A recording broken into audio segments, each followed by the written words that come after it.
Joining me now is Treasurer Josh FRYDENBERG. Morning to you. The new JobKeeper system, who will get it and how much will they get? We'll be making those detailed announcements later in the week, but what I can tell you, Nat, is that there will be another wave of income support, recognising the need across the community. The Morrison government has been with the Australian people every step of the way in this crisis. We've announced more than $260 billion worth of measures, and the JobKeeper program right now is supporting 3.5 million Australian workers, some 900,000 businesses, and is the biggest economic support measure this country has ever seen.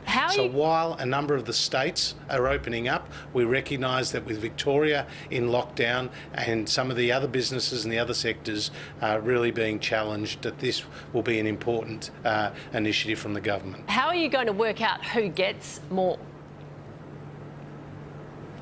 Well, obviously there are turnover tests which have been applied to those currently receiving the program, and those turnover tests will also be applied in the future, because we recognise that businesses are doing it tough, and there are some that have come back. Now, if their turnover has improved sufficiently and they're opening their doors, they're seeing more foot traffic through their shops, then the JobKeeper program may not be applicable to them. But for many others, particularly in sectors that rely on the borders being open, like the aviation sector, like the tourism sector, like aspects of the hospitality sector, the arts sector, they're going to continue to need this support.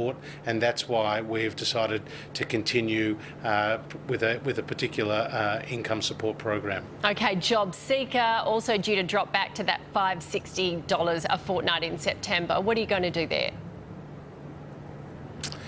Well, we do know that there are more people getting back to the workforce because outside of Victoria, the restrictions are being eased. And in the most recent job numbers, Nat, that were revealed just a few days ago, 210,000 people over the last month got a job. Now, 60% of those were women, 50% of those were young people. So there are jobs that are starting to come back for people. But we also note that there are a record number of people who are getting the JobSeeker payment, and they'll also need to have that blow of losing their job cushioned, and that's why we're again looking at those levels of support, and we'll continue to provide additional support to those people. Okay, Treasurer, thanks for your time this morning. Here's